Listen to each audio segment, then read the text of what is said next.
Merci à tous pour votre présence. Je suis heureux qu'avec nos camarades de l'Union et l'Espoir et du MRC, nous ayons su trouver ensemble un temps de réflexion et de débat qui, je n'en doute pas, nous permettra de faire avancer collectivement la réflexion, que celle-ci fasse avancer la reconstruction de la gauche dans son ensemble.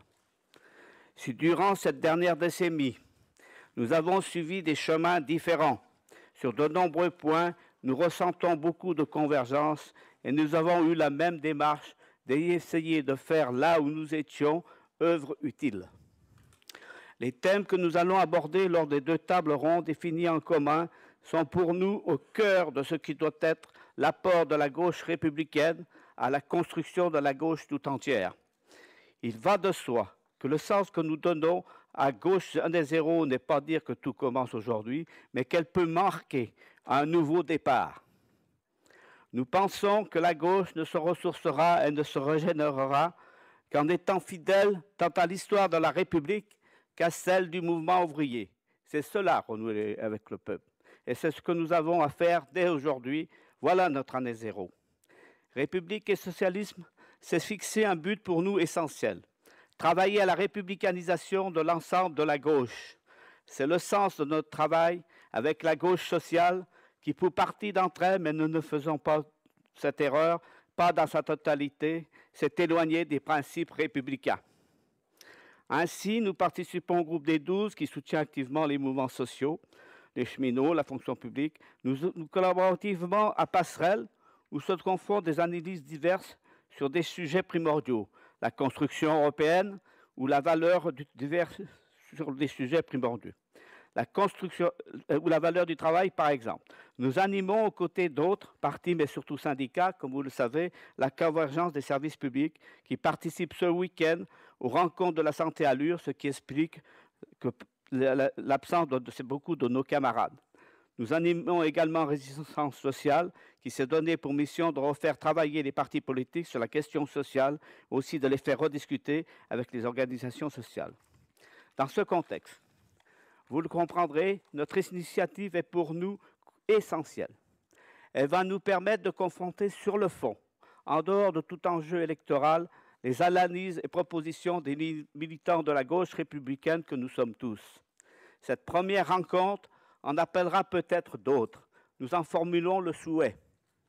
Nous ne sommes pas pour l'instant dans une démarche partidaire, mais nous restons très sensibles à une forme de forum ou mise en place d'une structure de contact qui nous permettrait non seulement de débattre et d'échanger, de construire ensemble des propositions d'aujourd'hui qui crédibiliseraient un projet de gauche empreint des valeurs républicaines dont notre pays a tant besoin. Après la gauche comporte les républicains bien au-delà des frontières de nos trois organisations. Nous souhaitons trouver ensemble des occasions de dialoguer avec eux.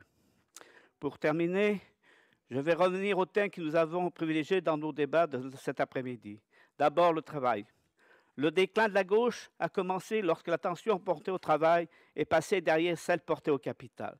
Quand la gauche a commencé à penser et à agir en privilégiant, en se donnant toujours de bons prétextes, comme par exemple éviter les délocalisations, en privilégiant le rendement des actions, le retour aux investissements financiers, aux salaires, aux conditions de travail, à la protection sociale, à l'égalité de tous, permis par les services publics, etc.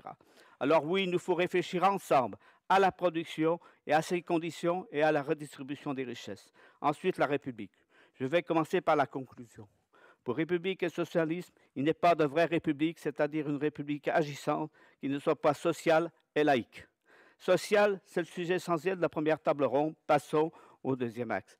Est-il sacrilège de dire que notre 5e République, qui, reconnaissons-le, n'était pas un modèle de construction démocratique, ne s'est pas sur ce plan amélioré ces dernières années? Depuis le Parlement se courbant devant les directives européennes jusqu'au résultat du référendum bafoué qui devient la souveraineté populaire, autre nom d'une véritable démocratie. Est-ce dû au caractère foncièrement libéral et donc de manière perverse méprisante du peuple de la construction européenne que nous subissons? Nous sommes sans doute certains ici à le penser. On ne redonne pas du sens au mot citoyenneté si on se contente de le répéter, même en sautant comme un cabri. Que sens a-t-il si ce n'est que c'est ce que le vote, le citoyen, est mis de côté?